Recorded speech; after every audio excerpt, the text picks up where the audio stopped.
right. Good morning. I'm Congressman Ted Lieu, and welcome to the beautiful 33rd Congressional District. So honored that Leader Nancy Pelosi has joined us, and we're here today with locally elected officials, board members of transportation agencies, as well as labor union leaders, and we're going to highlight that the Highway Transportation Fund is going to expire in 2 weeks. And this fund is so critical for funding infrastructure across America, including in California.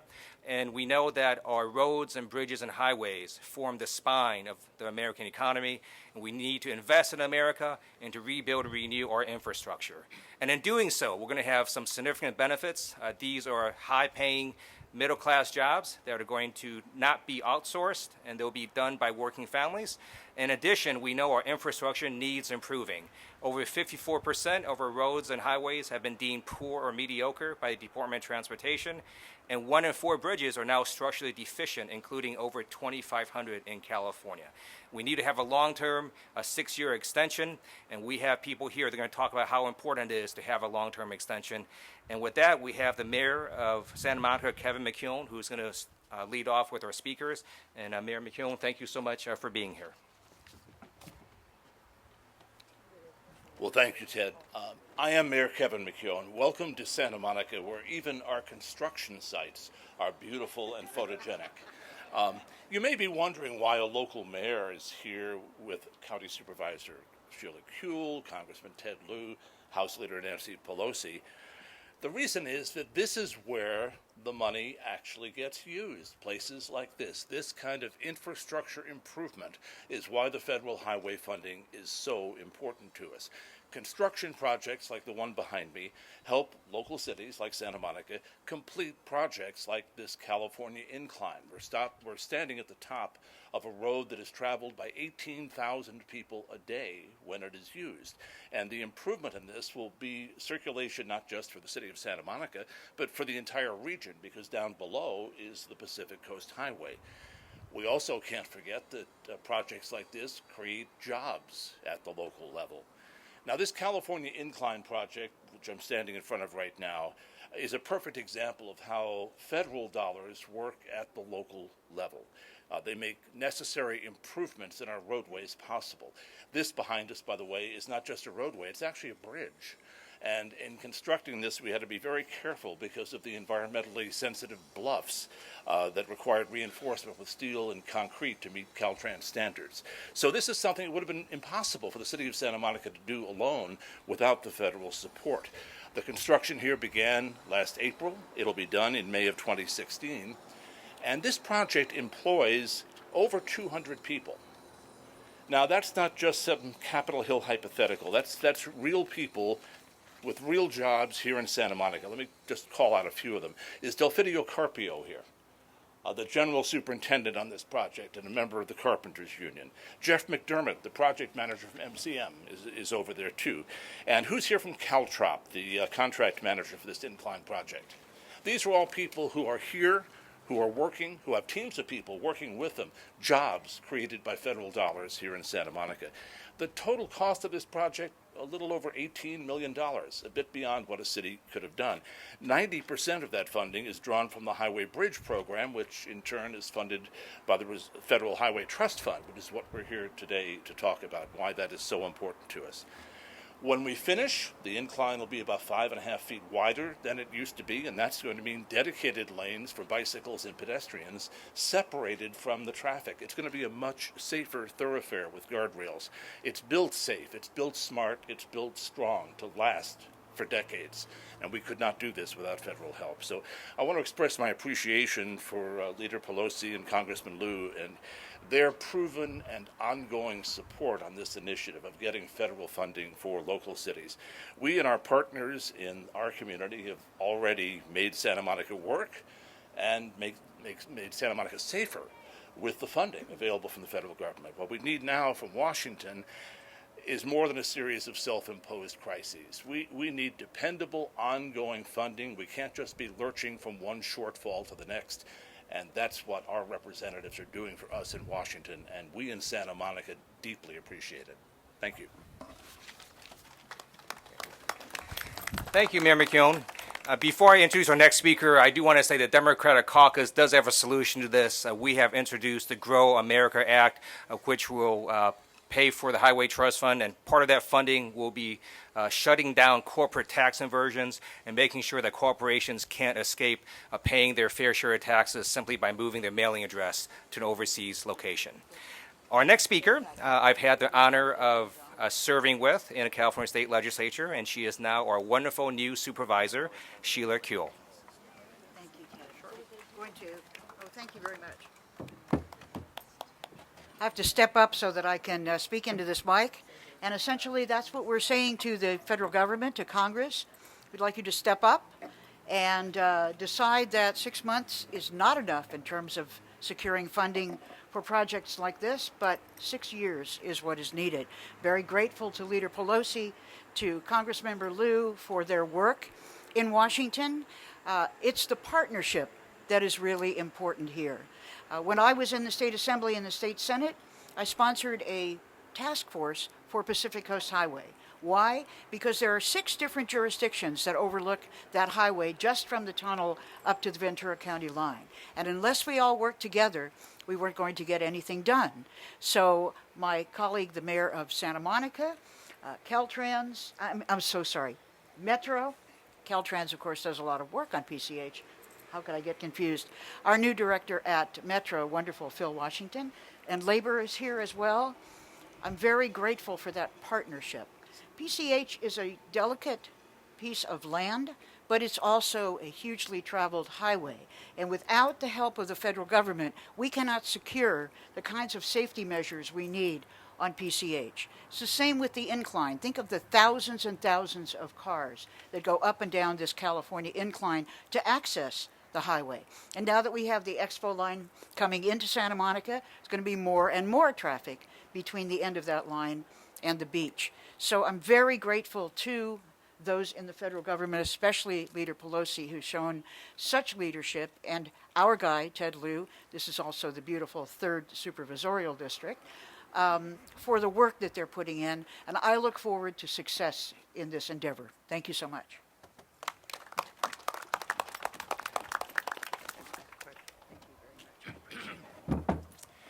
Thank you, Supervisor Kuehl. Our next speaker is Ron Miller, the Executive Secretary of the Los Angeles Orange County Building Trades.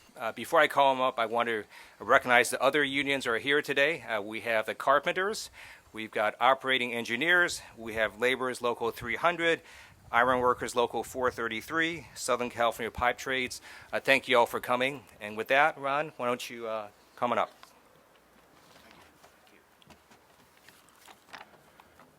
Good morning, and thank you, Congressman, and welcome, Leader Pelosi.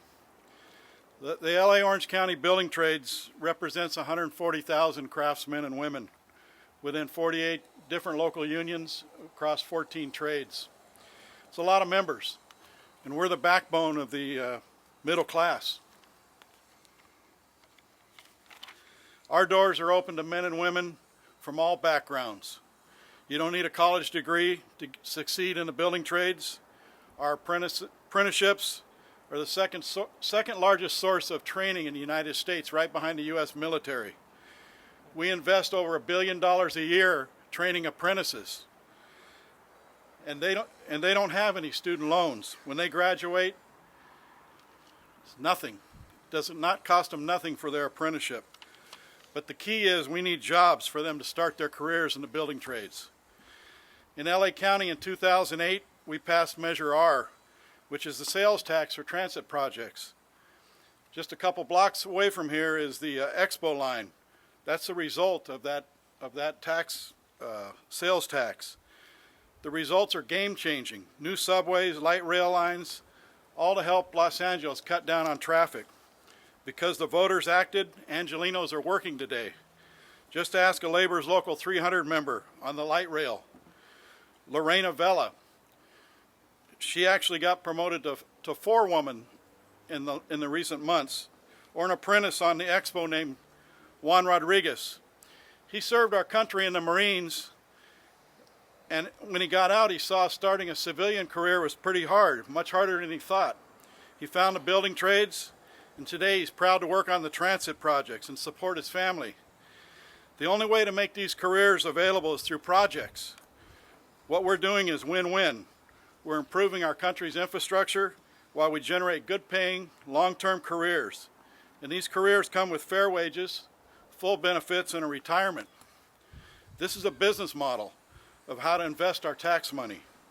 No one knows this better than Democratic leader Nancy Pelosi, who has introduced the Grow American Act. We wholeheartedly support this act. We're appealing to all in Congress who care about jobs, and that's Democrats and Republicans, to support it also. Our coalition is working on another proposal for a local tax measure for 2016 to ask the voters to invest again. But these measures can't fund projects alone. We need the money they raise, we leverage with the state and federal governments. It's crucial that the federal government play a part. We want to get the job done. We want to grow America, job by job and mile by mile. We've changed lives of many people for the better, and we're committed to do more. We ask you to join Congressman Lieu, Leader Pelosi, and all our allies here in a coalition to grow America. Let's move the middle class forward. Thank you very much. Thank you, Ron. Thank you. The next speaker is Rusty Hicks, the Executive Secretary Treasurer of the Los Angeles Federation of Labor. Rusty is a special person to me. He was my district director when I was in the state assembly. And so if you come work for me, then one day you too can be the leader of one of the most powerful labor organizations in America.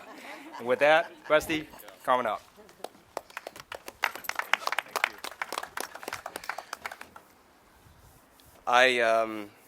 Thank you, Congressman Lieu. It's certainly an honor to be here. Leader Pelosi, it's great to be here with this impressive group of leaders that are talking about the importance of transportation here in Los Angeles and around the country.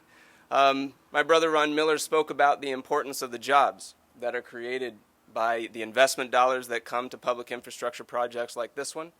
But I want to speak about the barriers that regular working people experience utilizing the current transportation system. There are real barriers that rise each and every day for working men and women. Working Angelinos, whether you are driving, carpooling, or using public transit, you encounter infrastructure gaps on a daily basis. It's been reported nearly 68% of our roads are in poor or mediocre condition. 28% of our bridges are structurally deficient. Now you might say, well, I got here this morning, so it's probably going to be okay. I'll probably be able to get to my next destination. But there's actually a real cost that is attached to that, and especially for low-wage workers in a county like Los Angeles, they experience it even more. California motorists pay on average $586 in extra vehicle repairs each and every year as a result of the roads. And in a state where the minimum wage hasn't yet reached $10 an hour, that impact is very real. Now, because of the leadership of people like Supervisor Kuehl and Mayor McKeown and so many others, we're going to change the wage, but it still doesn't change the fact that workers are having to pay this additional cost. So improvements need to be made locally like we're seeing here today, but ultimately we need support from the federal government. And Congress to this point has made 30 short-term transportation options, bills. And the outcome is clear. A Band-Aid approach simply doesn't work. We need a long-term solution because the only way to support working men and women is to fund transportation services, options, and access. On the national level, certainly the Highway Trust Fund is important. Locally, options like Measure R, which Ron spoke about in 2008, are a significant boost to improving our infrastructure system here in the County of Los Angeles, and I hope that we double down on that in 2016. Because when America invests in infrastructure, we're investing in communities. And when we can align federal, state, and local policies, overall our community can benefit even more. So we look forward to advancing both job creation and public infrastructure projects here in Los Angeles with everyone here and so many more. Thank you so much. Thank you, Rusty. Our next speaker is Phillip Washington. He is now CEO of Los Angeles Metro, one of the largest local transportation agencies in America. And Phillip, we're honored you're here and look forward to your remarks. Well, I'm very, very pleased to stand here with Leader Pelosi and Representative Lieu and Supervisor Kuehl and support your efforts to continue this needed investment in infrastructure spending. I want to recognize the other speakers, the labor unions that are here, and the mayor for your tireless efforts on behalf of working people, not just here in LA County, but around the country. Why does federal funding, why is it important? At the local level, as a CEO of one of the largest transportation authorities in the country, I think about what I call this three-legged funding or financing stool to build major infrastructure projects and to repair our roads and bridges. The last time I looked at the local level in terms of local investment, our cities and our counties, in terms of tax increases, it's about a 75% success rate around the country in regions that are passing tax initiatives. So that leg of the three-legged stool is strong in terms of local investment.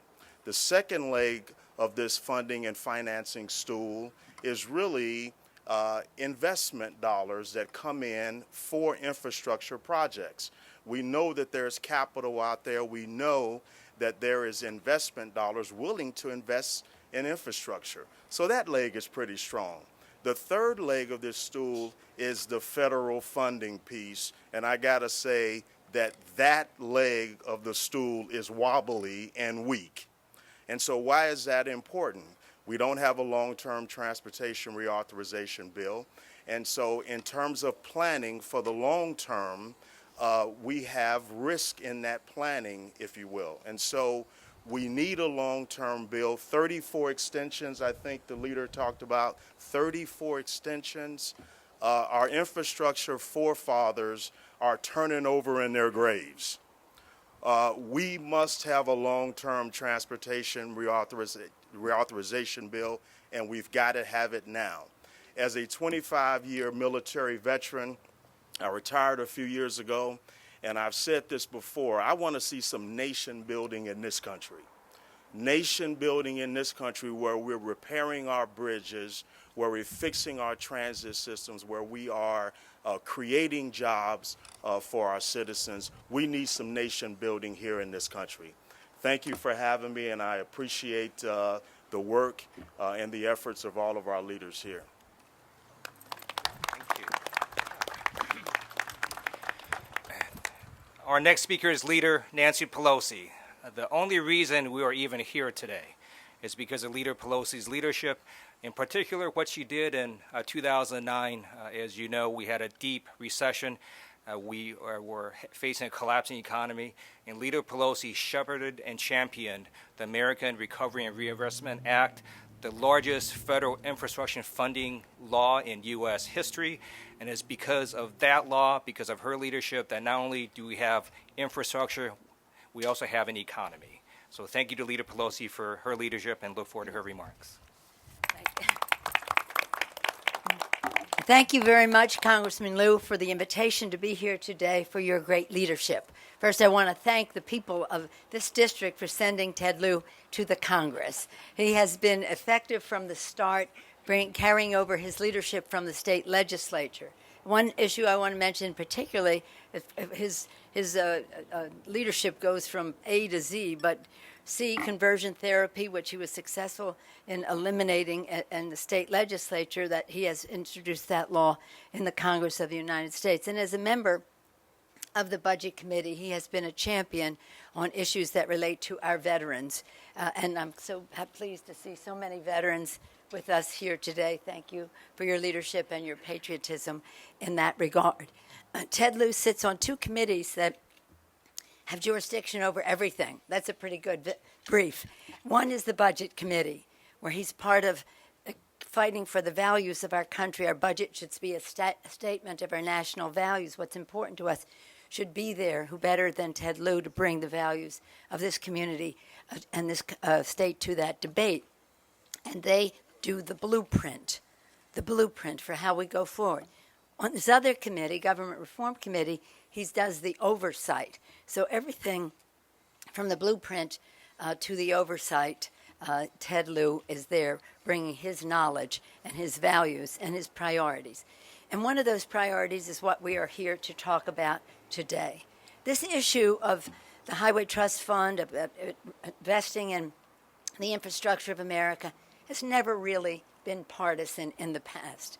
We've all really been more interested in having communities work together regionally and across agencies, as Supervisor Kuehl mentioned, so that when there was consensus in a community, so that we knew when the resources were allocated, dirt would fly in the community. We wouldn't be in court.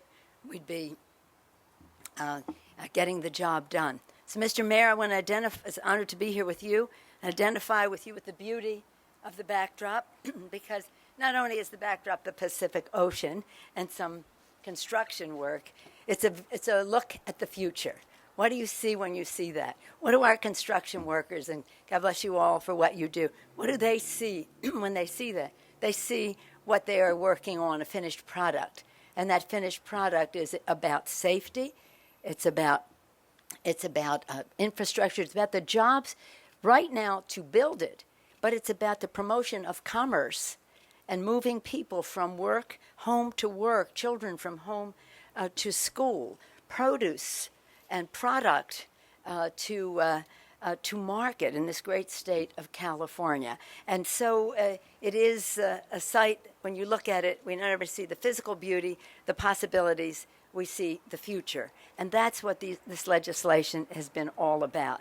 Ron Miller and all of the members of the building trades who are here, thank you for being the backbone of America.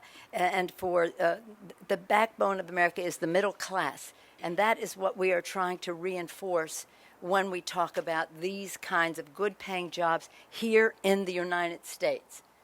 Good-paying jobs here in the United States.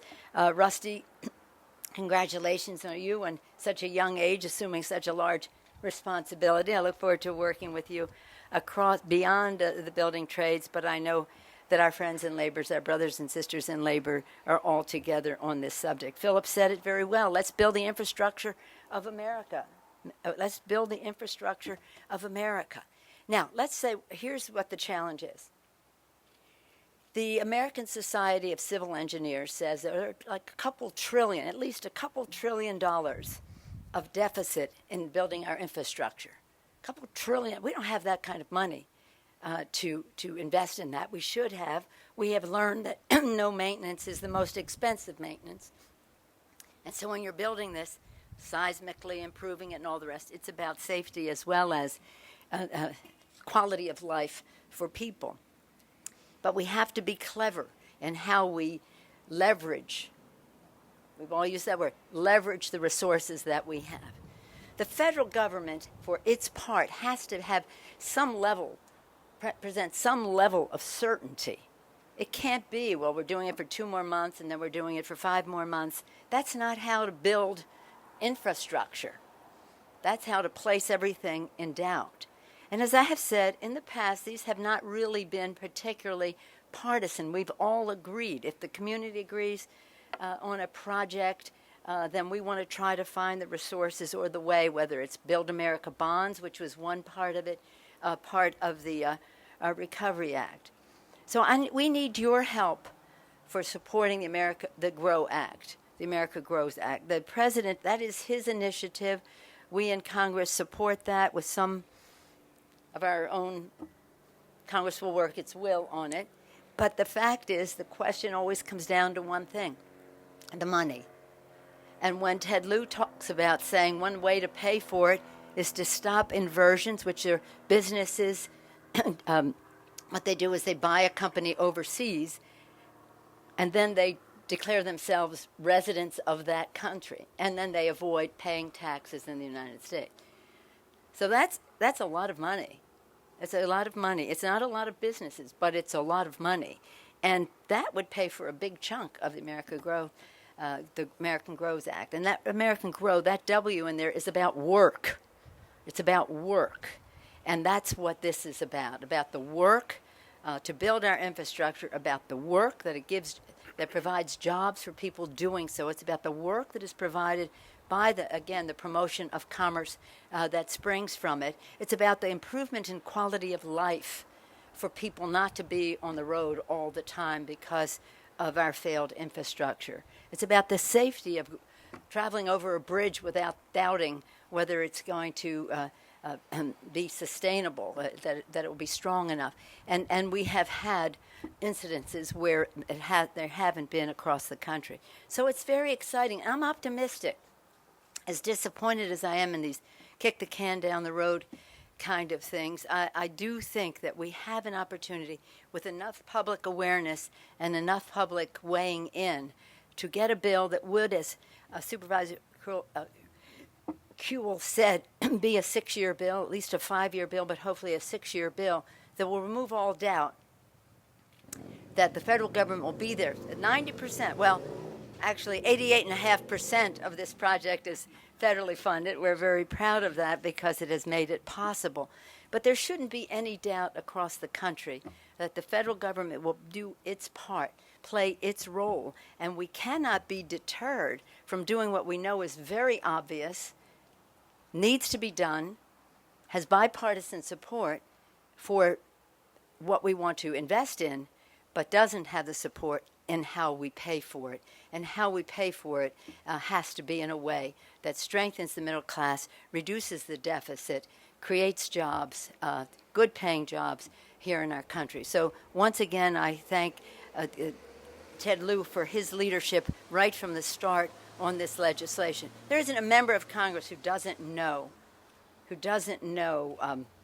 what this means to his or her district. And what we're trying to do now when we go forward with this law is to demonstrate to people this is what it means to you. We're saying to the American people, we need to invest. We need to spend money on these projects. And this is what you get for it. Well, you're getting something wonderful for it here, but it's interesting to note that even before this project is finished, the highway bill that we passed yesterday in the House, 2 days ago in the House, will have already expired. So the time is now. It's very urgent. I'm optimistic. I'm hopeful because it's so necessary that we can pass a big, strong bill. And today is a very important part of our advocacy for that. So I thank you all for participating. Thank you. Thank you, Leader Pelosi, for your tremendous leadership. Congress goes back into session next Tuesday.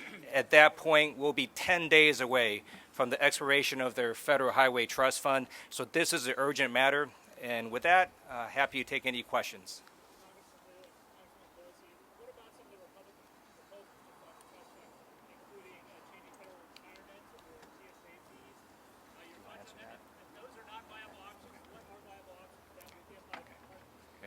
Thank you, Ted. I'm going to have Leader Pelosi take that. Well, the two things. First of all, in the bill that we passed 2 days ago, we do have TSA fees, and we have compliance with the tax code, how to get money that is owed to the federal government paid. But this is a tiny bill. We're talking about it sounds like a lot of money, $8.5 billion bill, but the GROW Act is a over $450 billion bill. The bill that relates to the federal employees' pensions, that's a non-starter. Even the Republican, I think, chair of the committee today said that's not going anyplace. One of the suggestions is to, as Ted mentioned and as I mentioned, is to stop the inversions. That gets you over $40 billion. There's other issues of repatriating funds from overseas. The infrastructure bank that money might be put into would leverage those dollars, and then combining it with some other initiatives, whether it's Build America bonds or something like that. But the main problem is they don't want to reach out for revenue to pay for it. They're saying, no, we don't want to stop the inversions, and we don't want to use the repatriated money for this purpose. Hopefully they will change their minds. I just add this one point. At the same time as this is going on, we must reform our tax code. There's a simplification, a fairness, an approach to it that says how can we do a better job in what and how we enable corporations to thrive in our country, perhaps reduce the corporate rate by closing special interest loopholes, all of that. And all of that is part of the same debate of how you repatriate money coming home and stop inversions of money going out. So it is two things happening at once that will intersect during this time. But the money is there if the Republicans would say we'll take it from other sources rather than the pensions of federal workers, but the profits of multinational corporations which have domiciled their money overseas because they don't want to pay the taxes here. We can reduce the rate that they bring their money in if they will promise, and we have a plan, to create jobs. To create jobs. When we've done this in the past, that was the promise. It wasn't kept. But now I think there's enough attention of a spotlight on it that people know if we repatriate those funds at a lower tax rate, there has to be a tangible demonstration of creation of jobs. One of those could be building the infrastructure of America.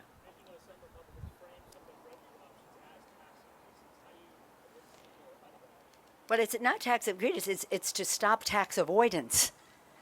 These people are domiciling their money overseas so they don't have to pay taxes here. They're buying companies in other countries and then saying that's where I live now. So we're talking about using, having money paid in taxes that are supposed to be paid in taxes, but also to talk to them in terms of, okay, while we do that, perhaps we can lower the corporate rate. It's not just, we're trying to cooperate in a way that grows our economy and again, provides the resources to build America. This is a new thing. In the past, we've always had, do you want a gas tax? That's what some people want. Gas tax would take care of a great deal of this. And that's controversial as well. But at the very least, people should pay the taxes that are owed to the federal government. That's not a tax increase. It's stopping a tax avoidance.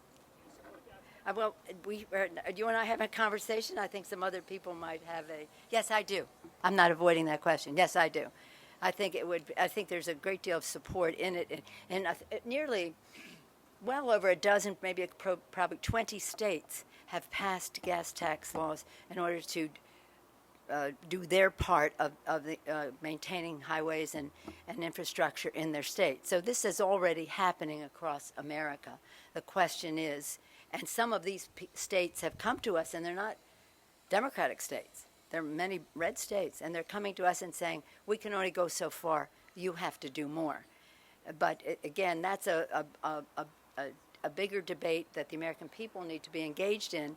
But in those states where they passed it, the politicians paid no price. Nobody lost an election because they passed a gas tax, A. And B, they are achieving what they set out to do by having a reliable, dependable resource on which to do it. Yeah. Well, we always have to be optimistic, right? Because the need is so great and the opportunity is so great. And my optimism always springs from the American people. American people know. They know they're spending too much time on the road. They know that no maintenance has been very problematic for them in their communities. And this represents a stalling of what had always been, over time, investments in our infrastructure. Not as much as we would have liked, but at least we were making progress. And so why I'm optimistic is I've had conversations with the Speaker about, okay, if we do this one more, then the next one has to be a matter of years, not a matter of months. And so I'm optimistic that the Speaker and I can come to terms, I think, on legislation. I just don't know what the United States Senate will do. But it's a question of where we get the resources, what are the priorities, what is it invested in, how does that relate to everyone's community, and therefore understand that's why it has to be paid for in a manner, some of the ways that I suggested, and there may be others. Yeah. So I'm optimistic because they have promised us. They said, you just do this one more time. Now, we've had that, Lucy and Peanuts cartoon and the football over and over again. But I am, because you're here, because throughout the labor union community across the country, which is very strong and weighing in on this, because the construction industry is saying we need to have this work done, we need jobs, it's only going to get more expensive. Almost any entity that you can name, whether it's workers or business, management, communities, states, and the rest, are all weighing in and saying, our hopes are riding on you. Now get something done. We need it done. And again, it hasn't been partisan in the past. The only thing that's partisan about it really is the pay for. Just if I may, the Senate has a bill that they're trying to advance that is very little increase. It's almost like the status quo plus 3%, that's not good enough. We need a bigger infusion for a 6-year bill to be predictable to meet the needs of the American people. Did you want to say that? Sure. Thank you. Ted, I think a better way to frame the question is, do you want to invest in America or not? We know that for every dollar we spend in communities and infrastructure funding, we get $4 back in economic revenue. We know that the Grow America Act will create over 2 million jobs. We know that trickle-down economics has failed, and the way that we stimulate our economy is by renewing and rebuilding America's infrastructure. Any other questions? Okay, we will stay around to answer questions individually. Thank you so much.